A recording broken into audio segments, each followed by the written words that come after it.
Good morning, everyone.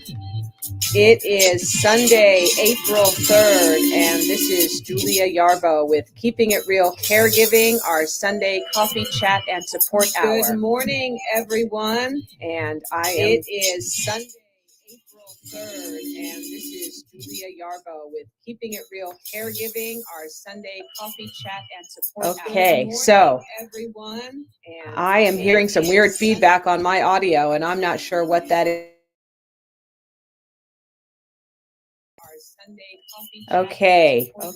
So, well, good morning. I'm going to work on figuring out that feedback, and I'm thinking if my guest in the wait room, I think you might need to mute your microphone.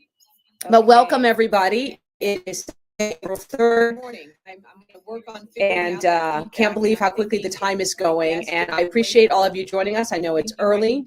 I hope you have your coffee. I have my coffee mug. Look at that, Keeping It Real Caregiving coffee mug. So I'm all set.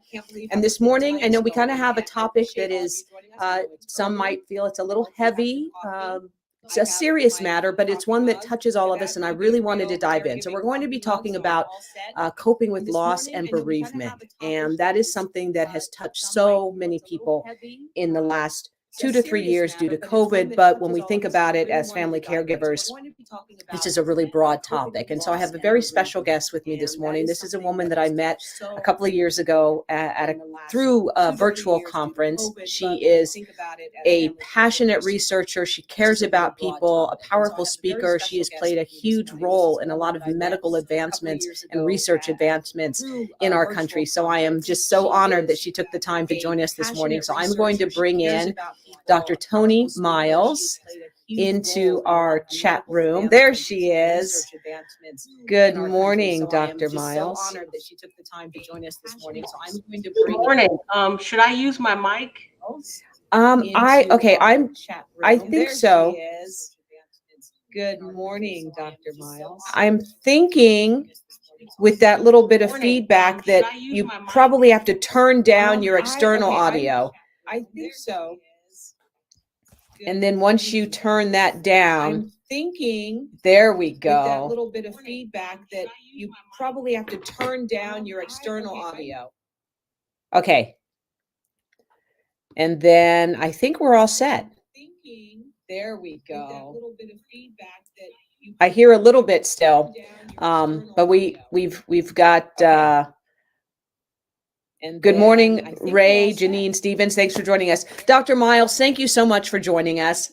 If you would, tell our viewers this morning where you're located for starters. I'm in Northern California, but tell us a little bit about your background. I don't want to skip anything because your credentials are impressive, and you've played such a huge role in helping so many people here in our country. So tell us a little bit about yourself. Thank you for that gracious introduction. I am in Athens, Georgia, home of the University of Georgia Bulldogs. And thank you for that gracious introduction. I am in Athens, Georgia, home of the University of Georgia Bulldogs. And thank you for that. I'm getting a lot of feedback. Yeah, so am I, and I'm trying to figure this out. Okay, so if anybody out there in internet land, I have not had this kind of feedback in our shows before, so I'm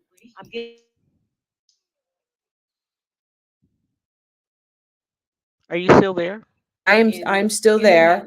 I think you might have to mute on your end so that it's not coming out of your speakers. Are you still there?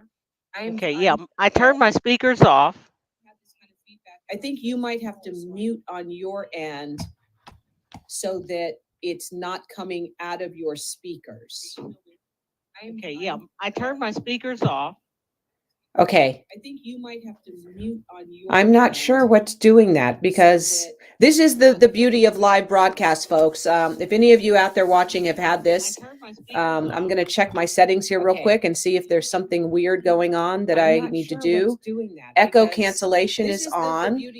Automatically adjust stereo audio. Do not turn this off unless you have high quality microphone and are wearing headphones. Maybe I should put my headphones in, except I don't have them in my. All right. Do not turn this off unless you have high quality microphone and are wearing headphones. Maybe I should put my headphones in, except I don't have them in my. Okay. All right. Well, maybe it will just stop because I'm not sure what's doing that. And if I mute you, we can't hear you. Okay. And if I mute myself.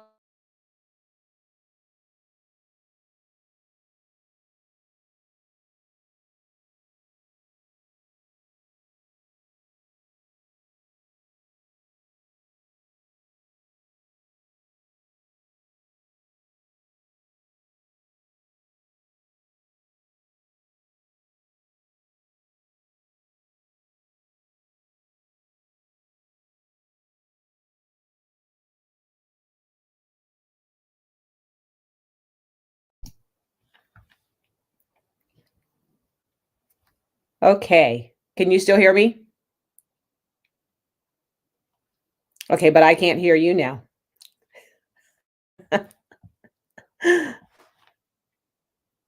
Okay. Can you still hear me? Now But I can't hear you. I can hear myself coming through your computer. Okay. Can you still hear me? Now But I can't hear you. I can hear myself coming through your computer. Okay. Can you still hear me? All right, somebody out there in internet land, send us a note if you have any ideas of what might be going on with our audio.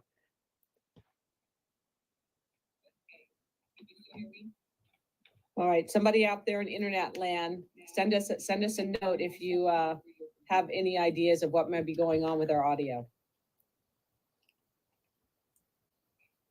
Okay. All right, somebody out there in internet land, send us a note. If Dr. Miles, is the volume on your mic? Well, the volume on the speakers turned down or unplugged? Send us a note. Dr. Miles, is the volume on your mic? Well, the volume on the speakers turned down or unplugged?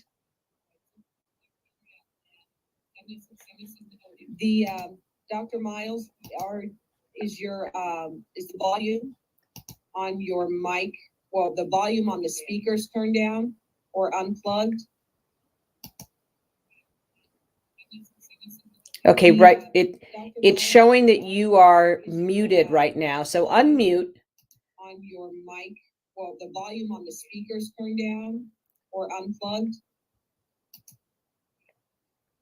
And maybe we just have to go with no headphones. It's showing that you are. Okay, now you're unmuted. It's still showing you're muted. So let's just go without the headphones and see what happens. Or unplugged. And maybe we just have to go with no headphones. It's showing that you are. Okay, now you're unmuted. It's still showing you're muted. So let's just go without the headphones. Better? Yeah, okay, I can hear you now. Yes. Okay. No headphones. Yes, and then we do. Christina, thank you for joining in our chat. She asked, "Do you have a cell that they're calling in on?" No, you're on your computer. Correct. Better?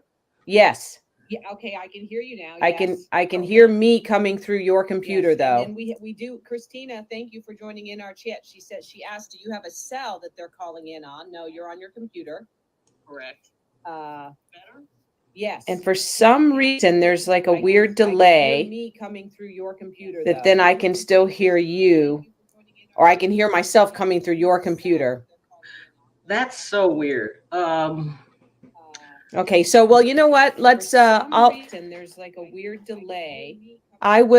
I'll try to Then I figure it can still out hear you. since we're already can hear in our myself show. coming This through is your where computer. technical difficulties. That's Yeah, so and weird. Catherine, thank you. She says our Okay, guests so, can well, hear you know both of what? us, so Let's, we're going to work on figuring out that weird little feedback. And I'll try to figure it so out. why don't you dive Since we're in? already Tell in us a our little bit show, about this is yourself, where and in the technical background, I'll do a difficulties, quick little search and figure out what might be going on. How does that Our sound? guests can That hear sounds great. We're gonna work on And I had the figuring chat open if you want to send me a note. So Okay. so those of you out there in Facebook land, good morning. Thank you for tuning in. I really appreciate the opportunity this morning to share the work I've been doing for more than 10 years. I've been looking at the public health effect on population levels of health, of loss and bereavement. And for working purposes of our conversation, and when I talk to other groups about this, grief is how you feel. So if you're sad or angry or whatever emotional tone you have, and you don't feel the same way about all people, I think we all are old enough to recognize that. Bereavement, on the other hand, is the fact that someone in your social network has passed. I don't normally like to use the word past. I think it's very important that we are very explicit about these things. I am a physician, so exact language is important. So I use bereavement to mean that you are connected to someone who's died. Um, I am, like I said, I'm a physician. I have been doing research for more than 30 years in public health and aging. Also have a PhD in neuroscience. So most of the work has focused on um, cognitive impairment, functional impairment, um, end of life issues. And in 2012, I was having a conversation with one of my colleagues, and we both realized that we are both boomers and we are losing lots and lots of our friends and relatives. And Diane Meyer is her name. You can look her up. She runs the palliative care center in New York. She wrote a book, and I said, well, I'll give you a chapter on public health and bereavement. And to my amazement, there was nothing out there, no data, no nothing. And so that started this whole odyssey of work that I've been doing. What I'd like to share today, if our hostess comes back, is some of the findings I've got obtained from two streams of work. One stream involves people who work in long-term care, staff. My colleagues and I traveled all over the state of Georgia. I don't know if you can hear Georgia lilt, but here I am. And we interviewed people. We interviewed people who work in these environments, people who live in the nursing homes and adult residences, staff. We interviewed dietary, everyone, and we asked them what happens in your building when someone dies, and how does that affect you, and if you care to share, what's your best practices for coping with bereavement. So there's a lot that I've learned from that. And then the other piece, because I primarily am an epidemiologist, and now, of course, everyone knows what an epidemiologist is and what we do. Even third graders know, and they want to be epidemiologists. Is really cool right now.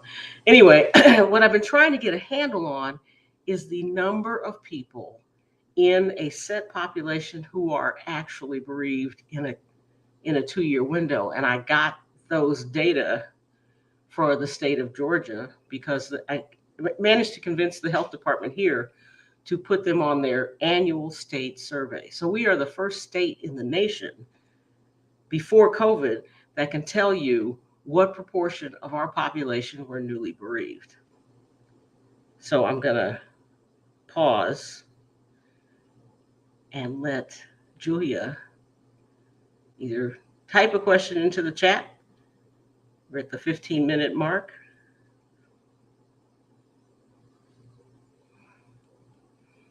Or something, I can keep talking if you want. Before COVID, that can tell you what proportion of our population is newly bereaved. So I'm gonna Dr. Miles, pause. I'm going to pause you just for a moment. And I think just, hearing that the way that you're delving into the research is keys for everybody to kind of have that foundation of why this is your field. But I want to pause for just a moment. I sent a note to StreamYard Tech, and they said maybe it has something to do with having any other browsers open or tabs open on our computers. So I'm going to end this broadcast and then come back into it and see if we close everything else on our screens, every other open item, because I've never had this happen before. So let's do that. And then, so folks, bear with us. We're going to close out, and then I'll put the broadcast right back in. All right. Okay. So consider this a commercial break without the commercials. All right. Okay. So we will be right back, folks. End this broadcast and then come back into it and see if we close.